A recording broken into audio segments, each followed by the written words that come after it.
Thank you. Good morning, CSL Seattle.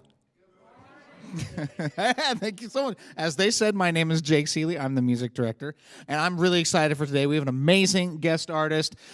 She plays every day, twice a day, all around the Northwest, all the time, and she's amazing. She was on The Voice, and just throw that out there. She's on The Voice, and she's going to lead us in the opening sing along. Please give it up for the amazing Savanna Woods. Wow. I got my thesaurus out.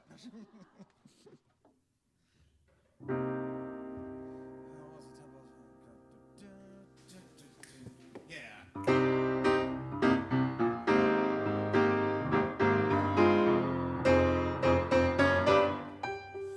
These are the gifts of the goddess, love, joy, and peace. Gifts of the goddess, are you ready to receive? Gifts of the goddess, love, joy, and peace.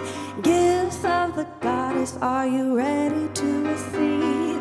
Love, are you ready? Joy, are you ready? Peace, are you ready? Are you ready to receive?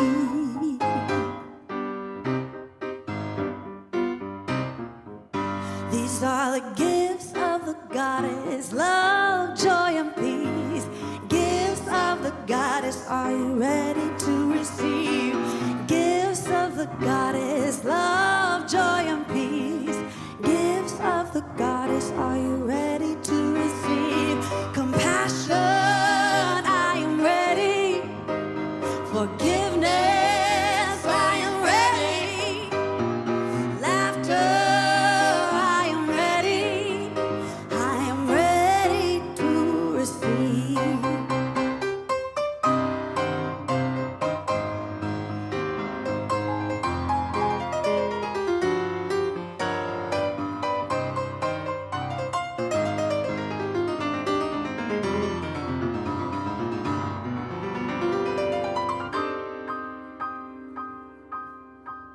These are the gifts of the goddess, love, joy, and peace. Gifts of the goddess, are you ready to receive? Gifts of the goddess, love, joy, and peace. Gifts of the goddess, are you ready to receive?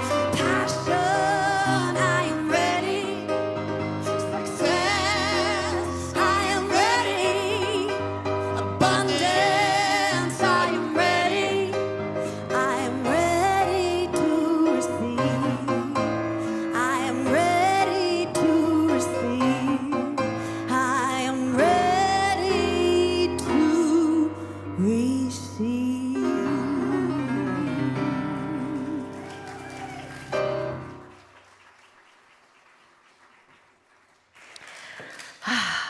It sounds like a good idea, doesn't it? Receiving. I used to do a workshop on receptivity. And when people really looked at their major go-to, it wasn't receptivity. It was make happen.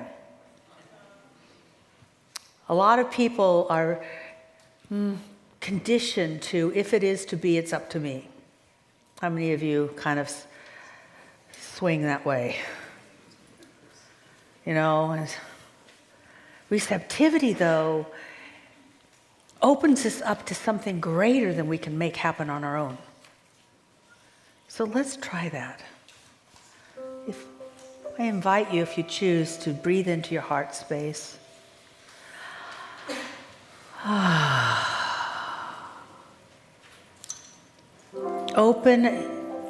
Imagine your heart opening up like a beautiful flower. Let's make it a peony. You're worth being a peony, Most beautiful flower I can think of is a peony. It starts out really solid and hard and then just opens. I want you to imagine your heart continuing to open and open and open and become more fragrant and more beautiful. and you're sharing the fragrance, the beauty, you're letting it out, and you're allowing, the roots at the bottom of your feet to take in the nourishment of the earth. And you're allowing the flower and the leaves that is your soul to receive the light that is in the air. And all you're doing is receiving and growing and receiving and blooming and receiving and being beautiful. You didn't make yourself open up. You just let yourself open.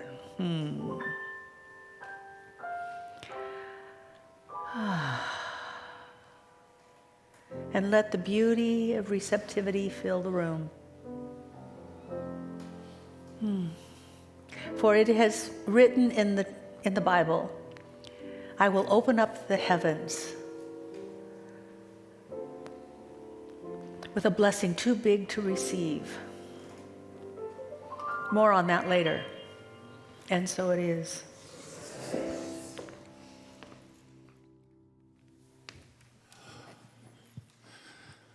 I'm smiling because I know what's coming.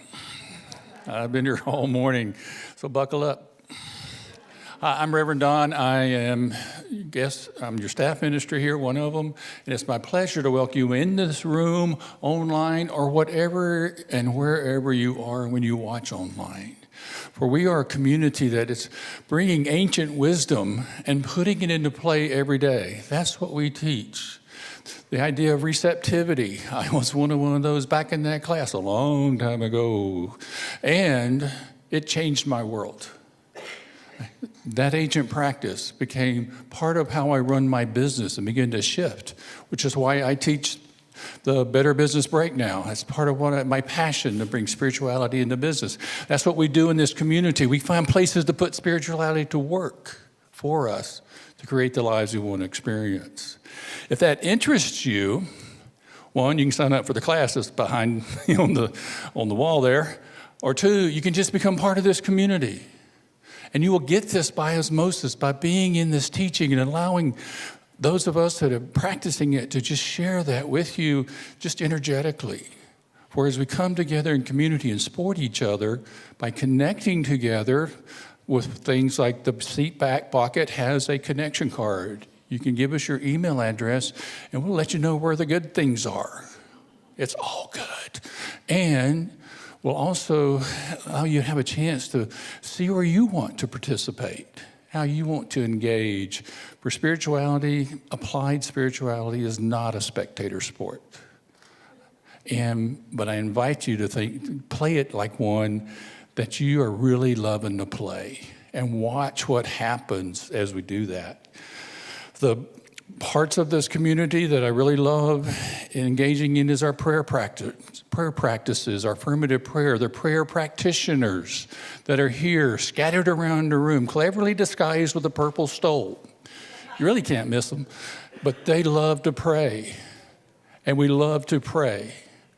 And that's part of the ancient wisdom of affirmative prayer, working for us what we teach and what we invite you to bring into your life. Community is how I've gotten to where I am today, and I invite you to join us wherever you are in this continuing journey of applying spirituality to life to create a world that truly can work for everyone. And so that's enough for me. I think I've touched all the bases, and I really want to hear Savanna sing this song again, so I'm getting off stage, okay?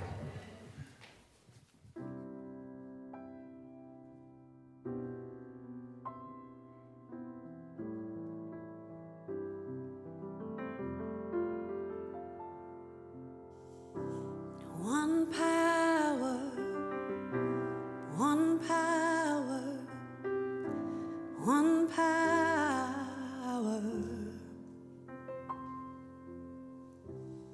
There's one power invisible, and you see it everywhere and every day. One power indescribable, and you speak of it with every word you say.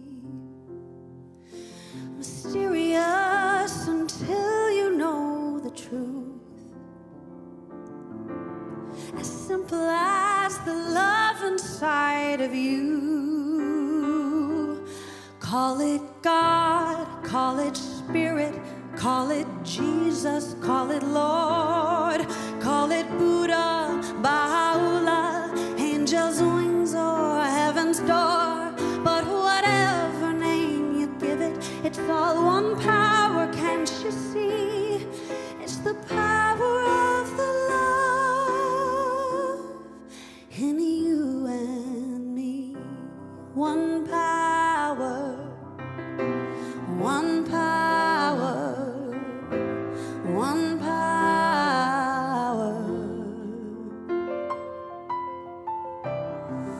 We speak so many languages, have different clothing, different colors, different names. But difference only dangerous when we forget that in the heart we're all the same.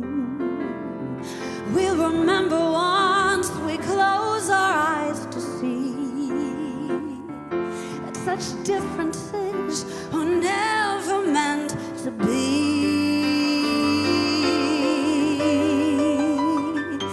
Call it God, call it Spirit, call it Jesus, call it Lord, call it Buddha, Baha'u'llah, angels' wings or heaven's door. It's Muhammad, it's your mind, it's your soul or it's your sign. It's the universe, it's the music, Mother Earth or Father Time. But whatever name you give it, it's all one power, can't you see? Whatever name you give it, it's the very air we breathe. It's the power of the love in you and me.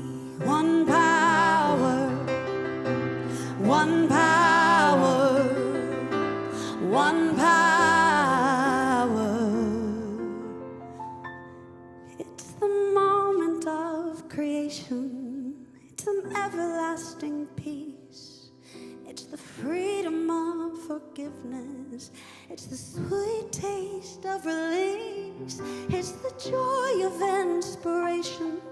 It's the sunshine on your face. It's the birthright of all nations and the boundlessness of space. It's the beauty of a baby, the serenity of sleep. It's the anger we abandon for the love that's most deep. It's the one power. It's one power. What we are is one power. It's one power.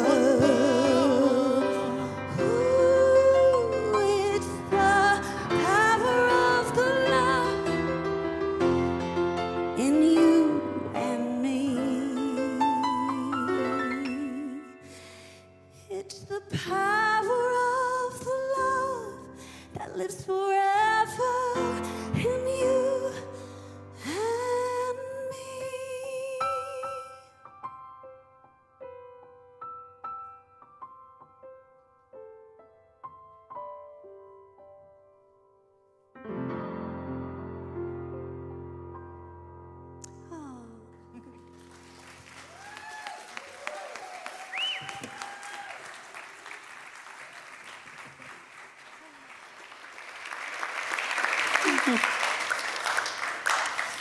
Ah, yes, yes, yes.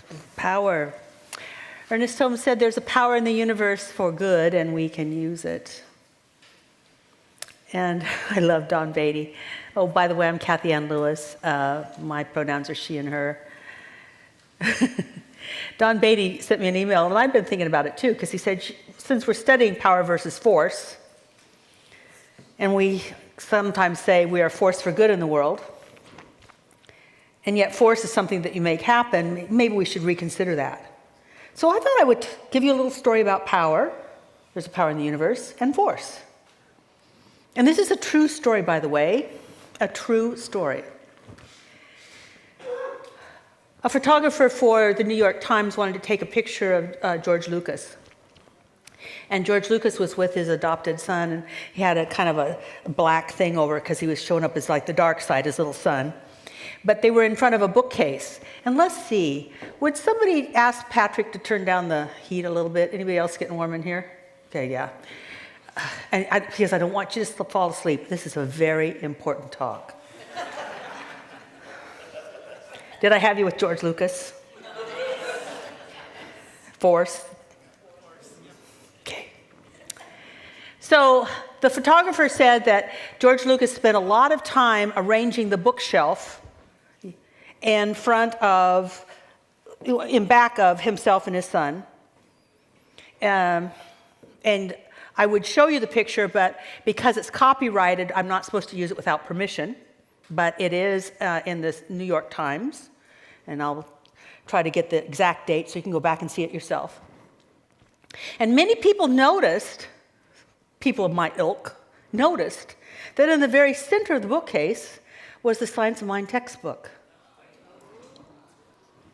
So one time, George Lucas showed up at a center like ours in Los Angeles, and David Walker, I remembered his name this time, David Walker was the minister there, and said, "Did you even read that book? I saw the Science of Mind. It was right in the middle, by the way. I saw the Science of Mind textbook on your bookshelf. Did you even read that book?" And George Lucas said to David Walker, "Where do you think I got the Force?" There's a power in the universe. We say for good, and you can use it.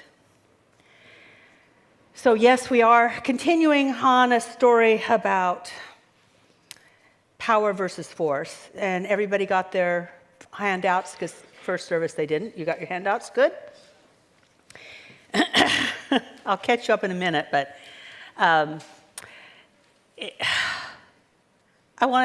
first I want to back up and tell you why.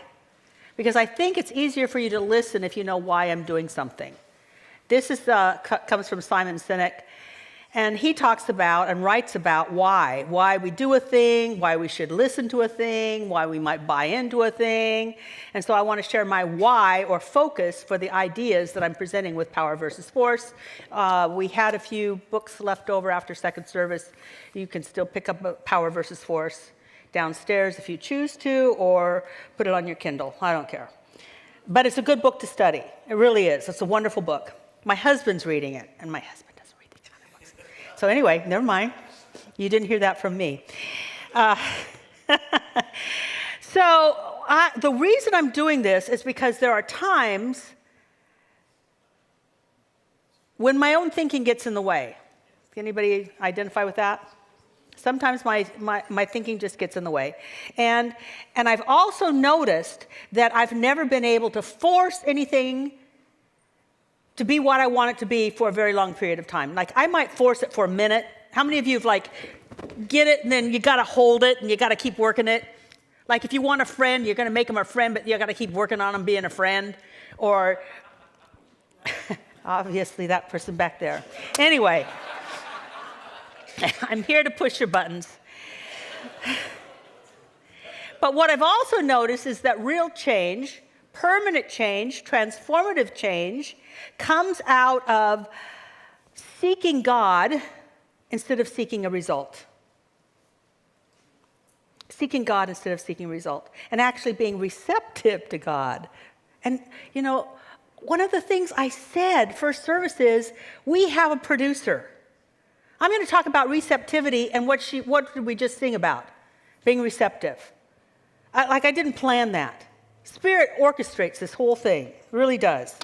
So I want to talk to you about being receptive to a result instead of making something happen. Because even if we're not trying to force it physically or materially, sometimes we try to force things to happen mentally. How many of you have been there? And it's hard. So I'll tell you about two things. I mean, really, they're things I've talked about before. I'm just going to go over them very quickly. One was I had a physical thing going on, and I was supposed to have this operation, and it was supposed to be a really big operation, and I still thought I was cute and might wear a swimsuit again, and so, bikini really, and I was young, and I just didn't want a big cut. And so my prayer was, please God, don't cut me open. It's, I didn't want it. And I spent a few months just contemplating God, and that God would make sure that they could just do those little microscopic things that they do. That's all I wanted. God's idea was that the thing that they were going to cut out totally disappeared. God had a better idea. But I wasn't, all I wanted was a little thing, but I was contemplating God, and God's idea is always bigger. Do you know that God's idea is always bigger than your idea of good? You think you got a good idea? Start receiving.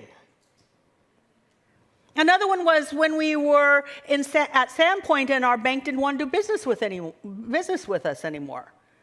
And we were always making our payments. We had money in the bank, but they just, nope, they changed. They were not going to renew our balloon payment. So we had a year to figure out something. And I figured and I figured and I prayed and I prayed and I talked to people and I did things and I did my due diligence and I prayed.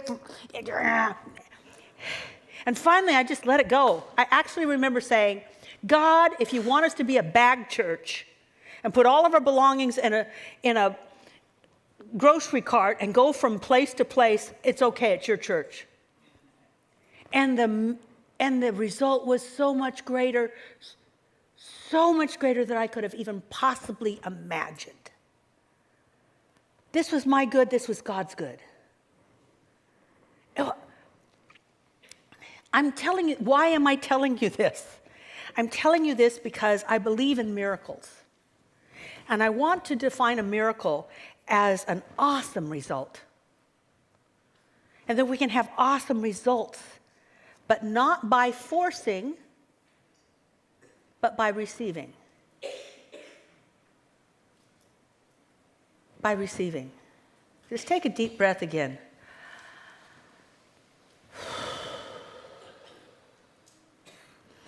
This may boggle the mind and really tick off the ego. Because the ego would really like to take credit for things. But those things that I just mentioned, I could take no credit for. I didn't do anything. I just finally got out of the way and said, nevertheless, thy will be done. So for today's talk, why am I going to do it? I want to inspire and empower all of us to be receptive to awesome results. Also, another reason that I'm doing this is because I don't see people trying to force opinions on other people leading to any kind of good result. Have you noticed that? Because people have opinions. Have you noticed that they can be staunch in their opinions? How many of you have one? Oh, only 20%.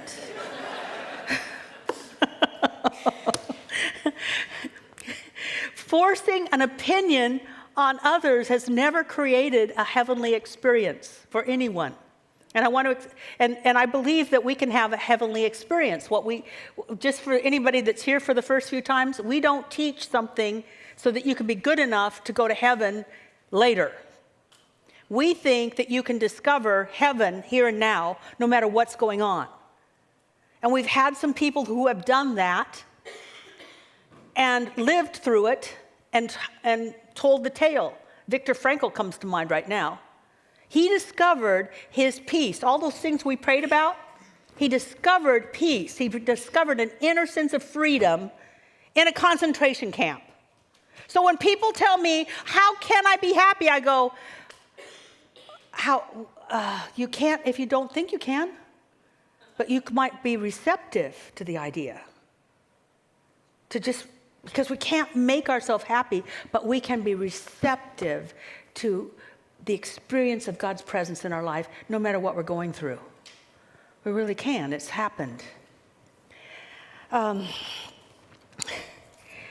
If we're not here to go to heaven, what are we supposed to do with heaven? We're supposed to realize it here and live in it now, because it's a here and now experience. And we can do that. We can do that. We can do that. But the ego can't do that. That's another why. Another why I'm doing this is because oftentimes we hear these things and then we try to make it happen. We try to, I'm going to be heavenly. I'm going to be nice. I'm going to be happy. I'm going to be forgiving. I'll show them.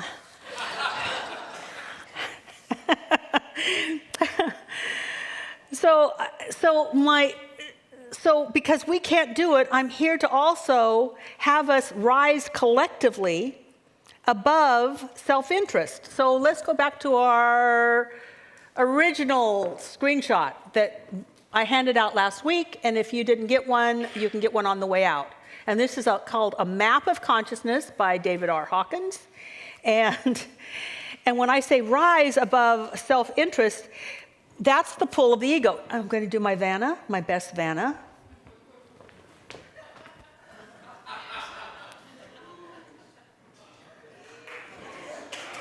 So this is, from this line down, this is the ego. It's ego-based, and it's energy draining.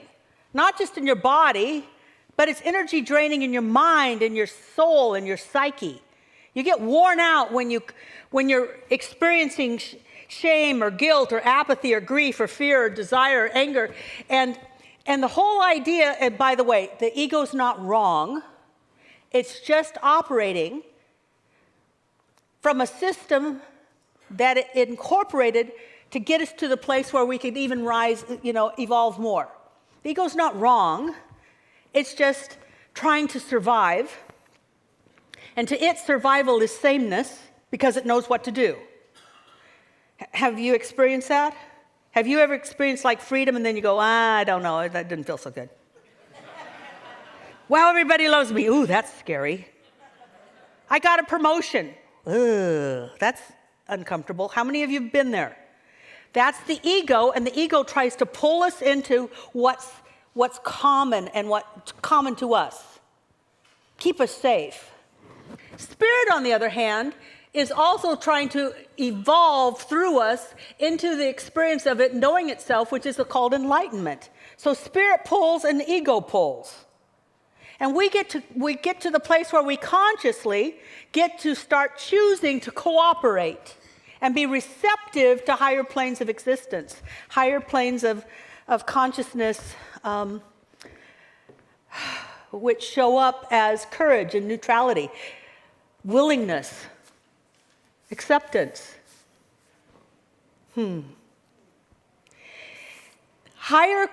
Another why I'm doing this is that, according to David R. Hawkins, higher calibrations negate negative energy.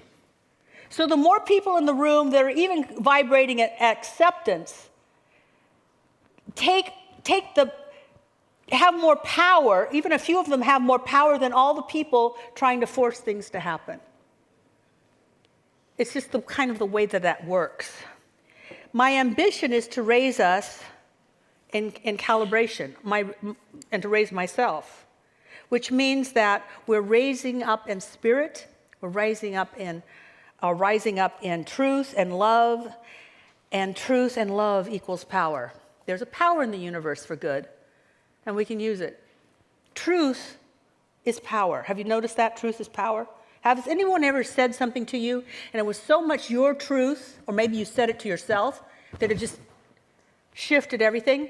It was almost like a jolt. That's power. That's the power of truth. Has someone ever loved you so much when you were down that you started to love yourself and you started to raise up yourself because love was that powerful? It was more powerful than the junk you were talking to yourself about. How many of you junk talk yourself? And yet when you're in the presence of somebody that loves you, have you noticed that you might feel a little uncomfortable, but you start to shift? That's the power of love. There's so much available to us. So I've been working with a book called Transcending Levels of Consciousness. And I found something really interesting because it does change even how our brain operates. A lot of people that are operating, below the line, and also, can I just say, pride is kind of scary because we think it's a good thing. It's as good at the bad stuff as you can get. I mean, a lot of us are very high in the low range. And I say that because I've noticed that some people take such pride in their opinions that they can't listen to anyone else. Has anyone else noticed that? Probably you go to dinner with them once in a while, maybe.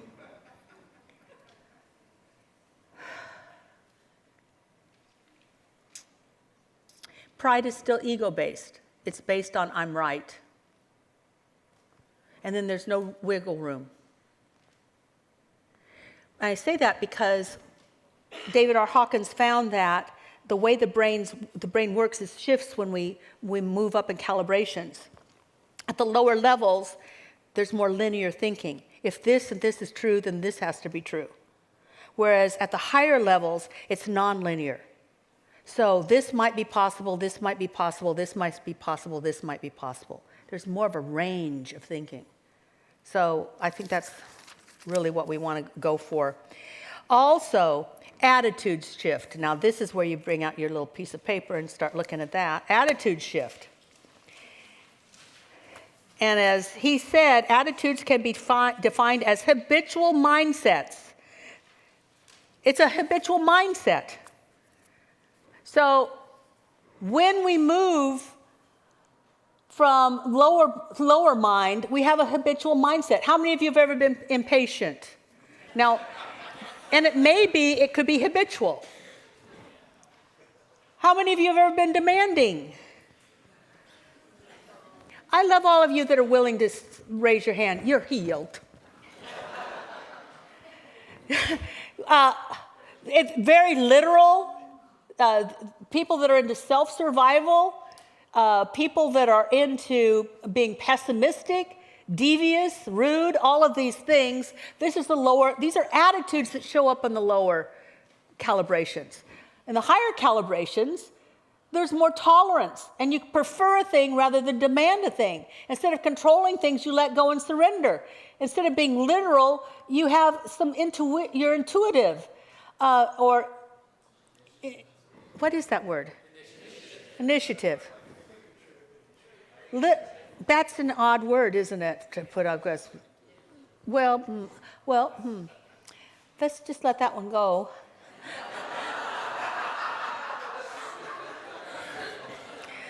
Let's move on. But you get the idea, right? Because I want you to work with these things. We're going to work with these things. And you get to choose which one you resonate with. What David R. Hawkins found is that the study of these attitudes can be called self-improvement. And so we're going to improve ourselves. I've got this, so I'm going to improve it. What he found, though, is that groups that support spiritual growth actually have noticed that the defects, and that's this side, a defect, character defect, character flaw, when you're involved in self-growth, they notice that the defects begin to diminish as soon as they are recognized and owned. Could it be that easy? I would say so, because I think spiritual truth is really easy. I think we're the ones that complicate things. Could it be that if I could see this, I could let it start to dissolve? In mysticism, it's called dissolving grace. It's either diminished or dissolved, dissolving grace. I realized I can talk about one of these things, even though I did this chart last Monday. On Thursday, I found out I'm gullible.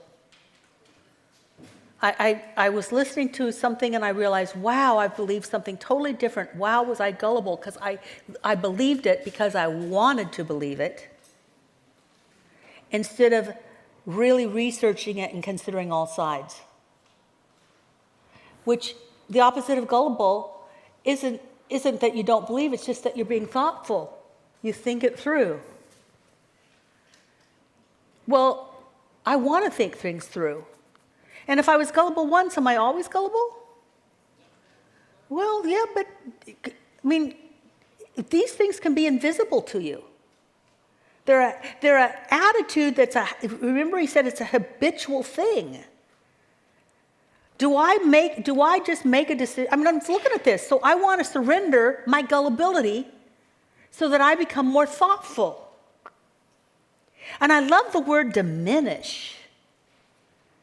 Because if I can just allow myself to say, I've been gullible, but I'm going to surrender that, surrender's up there, then it starts to diminish its effect, its habitual presence in my consciousness.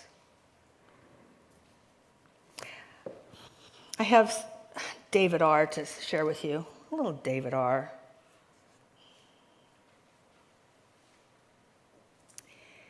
The benefit of accepting one's defects instead of denying them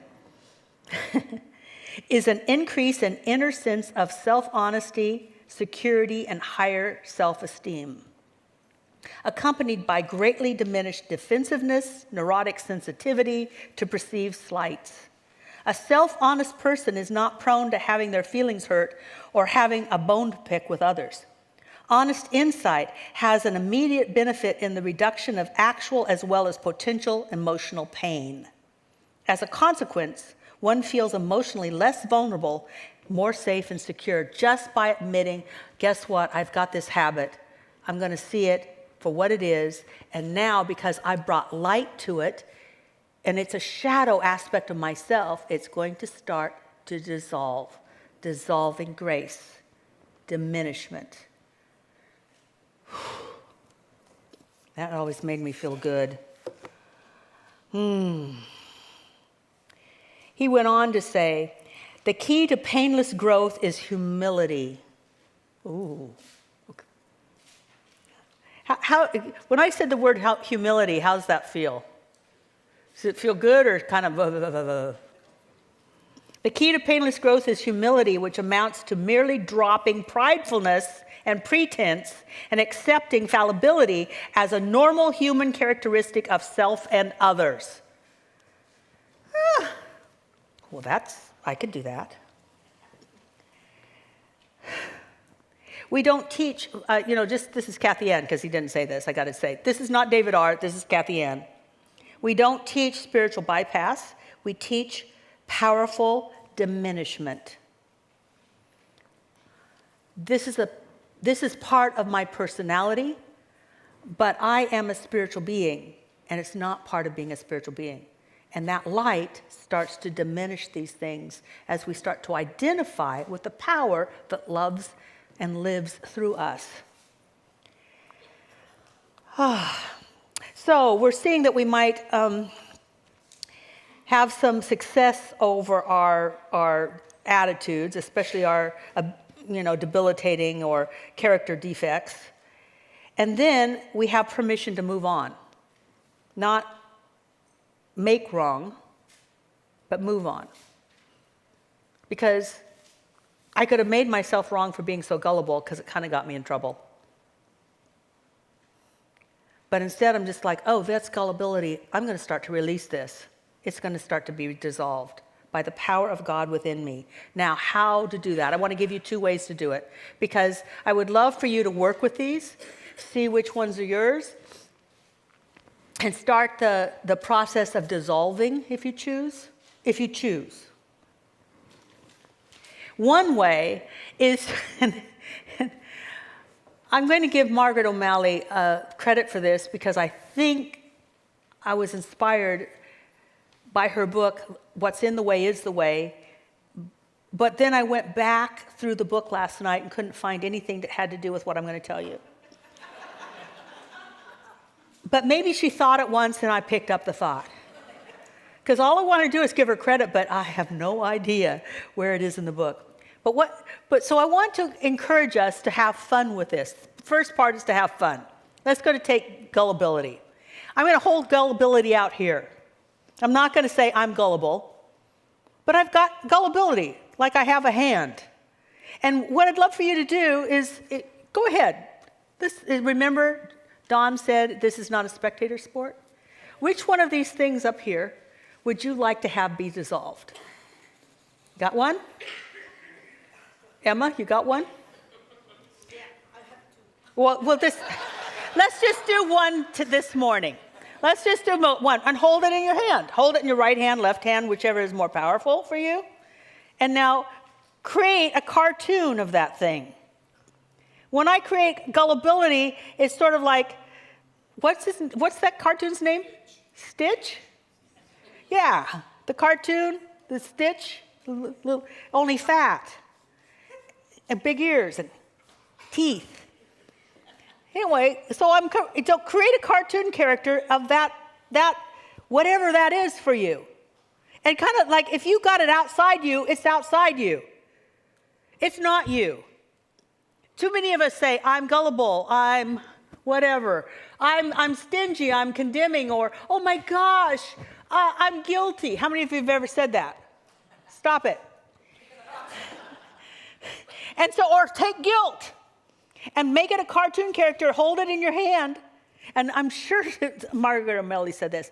Oh, I see you, you're here again. Now go away. And watch it scurry. Now you might think that that's silly, but honestly, what's silly is holding on to it. What's silly is keeping it. What's silly is the thought that you have to stay there.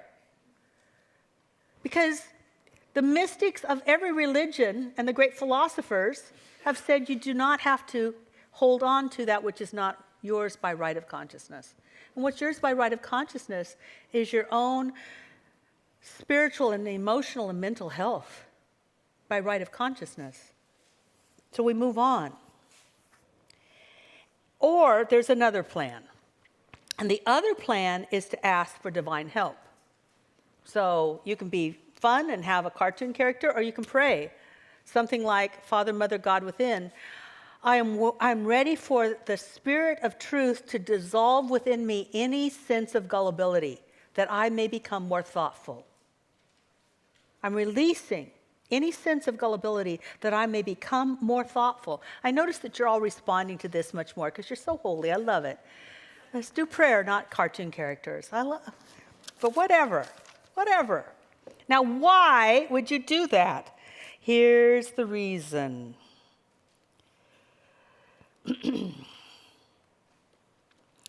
From consciousness research, it is learned that adopting a positive attitude immediately invites the attractive field of power to enter our consciousness, and then unwittingly begins to personally transform us and benefit not only our own life, but the lives of those as well, around us as well. So, and I can't read very well because I am dyslexic, but basically what David R. Hawkins is saying is that once we decide to let something go, it's divine providence to step in and take care of the details. Remember that quote that I gave you that I will open up the heavens so big that you will receive a blessing too big to behold or to receive? The first part of that is prove me. We should be proving God all the time. At least I need to be proving God all the time. Because what occurred to me while I was doing this talk is that it's hard to believe that God can be a force for good in the world when we are not allowing that power to be a force for good in our life. How can I see it shifting the environment? How can I see it making the earth healthier if I am not allowing it to be health in my life? How can I know that love can overcome hate and that love is a force, no, a power for good that negates all of the negative force-filled stuff that's going on in our country right now? How can I believe that love is really more powerful than the division that we're seeing in our country? How can I believe that if I'm not letting love reveal it to me? And that I don't have to be divided about things. Does that make sense? That's why I love that we're being called to prove, because I believe that every one of us would love to see a more united country. I bet every one of us would love to see that the country, no matter what your political ideas are, that we function more in cooperation than in division. Is that not true? But how will we do that if we're not proving that there is a God to us? See, I can pray for people when they have a physical ailment because I know that God can shift what seems to be going on as a physical reality. And I know that God can be in the midst of financial quandary because I've watched God in the midst of a financial quandary. And I've watched awesome results happen. I truly believe that there is a power in the universe for good, and we can be using it. And we use it in small ways like this, and then we take on the big stuff. Because we rise up in love and understanding, and then guess what? We find out that the force is with us. And so it is.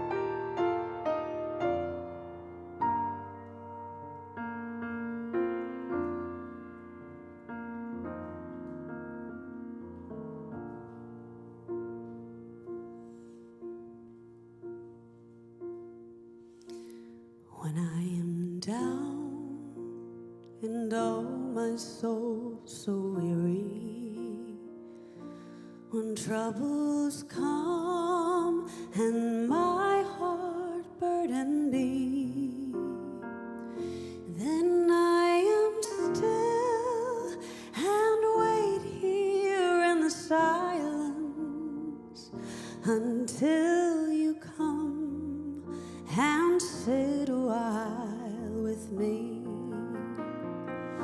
You raise me up so I can stand on mountains. You raise me up to walk on stormy seas. I am strong when I am on your shoulders. You raise me up to more than I can be.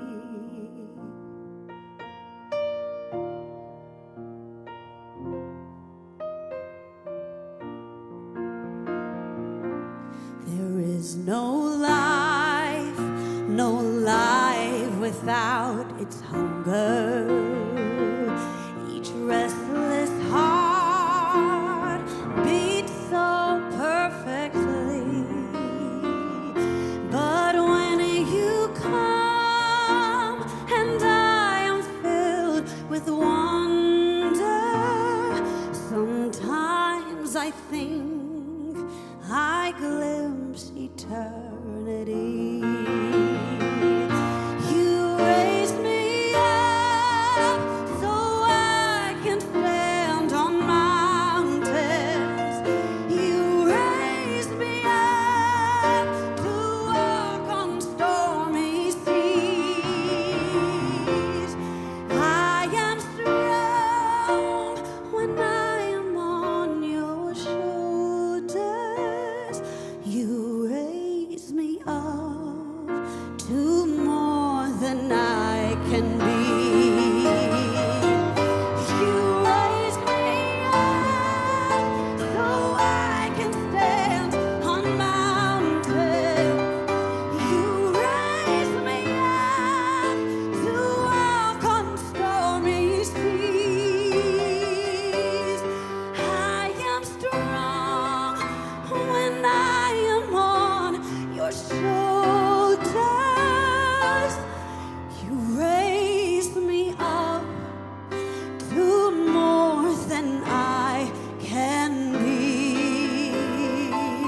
So let's just have an experience of that. Imagine that you feel wherever you are, and it's perfectly okay where we are. But imagine you feel just being lifted up to more than you think you can be. What a beautiful idea to not just listen to, but to incorporate into your daily life. Because sometimes I feel on top of the world, and sometimes I feel in the valley, and I have no idea how to get out. And there's something that will raise us up. It's the draw of spirit. Teilhard de Chardin. Whew. So let's just take a breath and take a moment. In a few minutes, I'm going to ask you to support this organization. And I would really love for you to consider doing that, because it's important. It's important for us to continue to get this message across, because there's other messages, and some of them just are not as life affirming. Right now, your life is beautiful. You have been pre-approved. You know, we're not here to earn points. So, love to share some ideas with you. First of all, before I ask you for money, this is like, whew, not at this moment. Just take a breath. We are once again having our CBEC New Thought Camp. And I really invite you to think about that, because there's some really great stuff going on there. Wonderful opportunities to create an experience that works for you. You can have spiritual education, you can have prayer, or you can just do arts and crafts.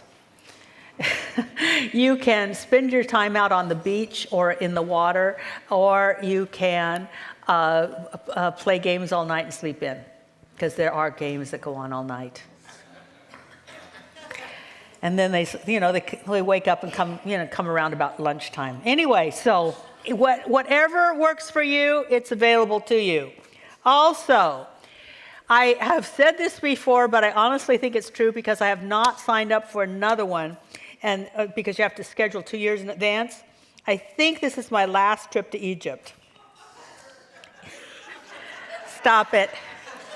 No, really, I've always thought that, and then something happens, and nothing's happening to make me think it's different this time. So, if you would like to have the trip of a lifetime, who's gone with me? Is it the trip of a lifetime? Yes. I mean, really. I mean, like really. Like, I'm not joshing you. I don't know how to give it a bigger qualification than it is amazing. So, and something happens, and you will come back different, and it'll be for good.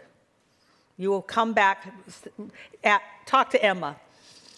Yes, Emma will be my spokesperson for Egypt, right? So stand up so everybody can see you, Emma. So Emma is my chosen spokesperson.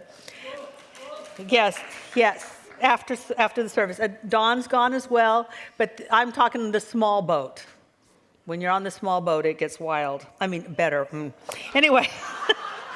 All right, also, this Wednesday, I'm doing what I really have wanted to do for a long time, and that's less talk, more experience.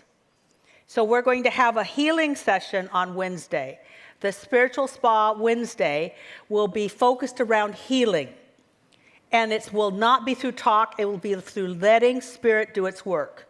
And I will have prayer practitioners like Emma and others. And are you going to be there, Lisa?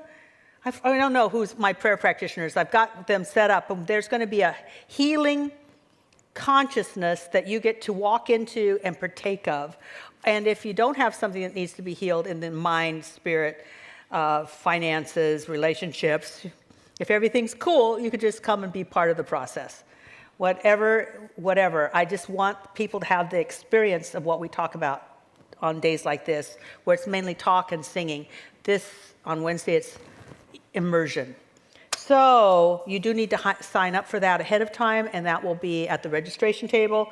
And you can do that right after you sign up for Egypt or CBEC. We are here for you. those are all the things I need to announce, except that we're having a newcomer coffee downstairs in classroom A, which is, if you go downstairs, they'll show you where classroom A is. A newcomer coffee at 12:30. And I'm really grateful for the people that are putting that on. And even if you don't feel like a newcomer, you can still show up. Because there's, you don't have to be a qualified newcomer. Just come and have a circle and talk to people who really want to just embrace you, love you, and tell you anything that you might want to know about this center and what's going on here. So that's available 12:30 after the service is over. Let's take a deep breath.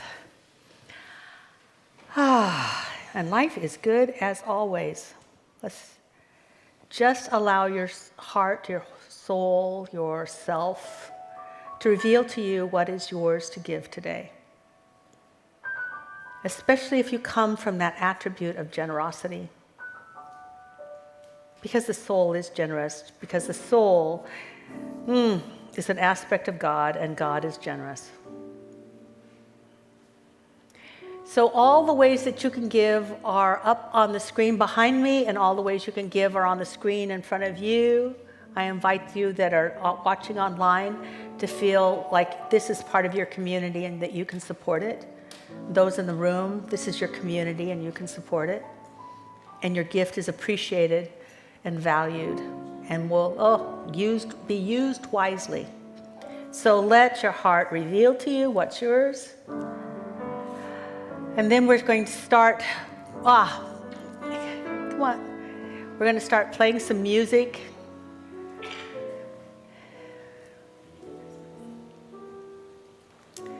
Adela is going to deliver the basket. Who's blessing the gifts? Oh, Lisa.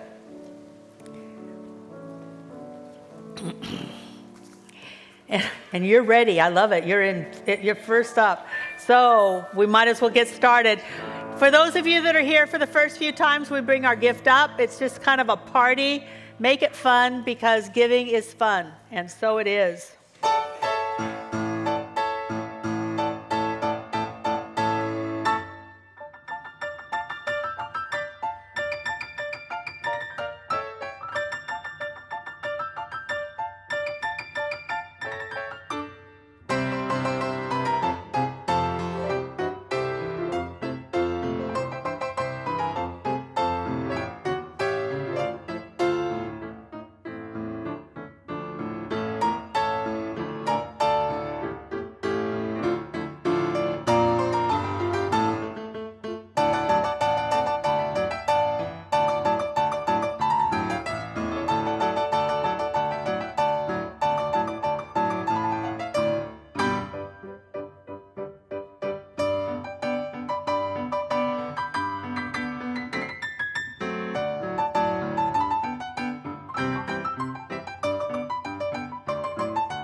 Wow.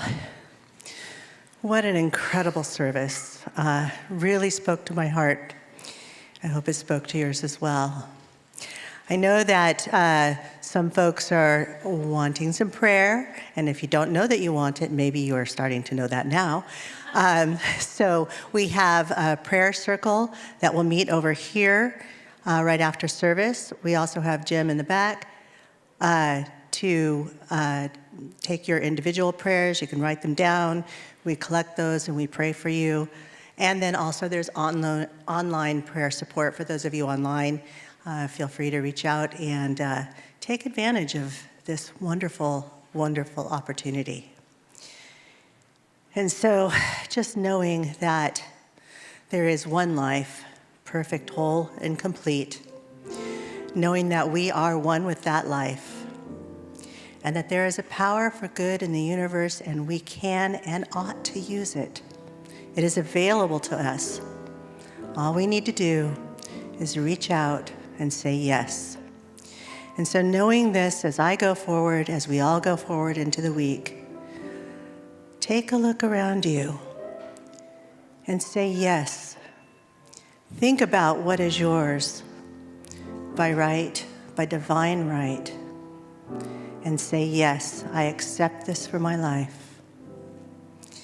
And in gratitude for this service, for all that bring it to us, I simply say thank you, and so it is. All right, everybody, it's time for the closing sing-along. Please rise as you're able. Please hop up on stage and dance as you're able. And I really need the help singing this one. I'm all by myself today. So sad. Please help me out. We're going to sing I'm Alive in the Spirit of God. Let's do it.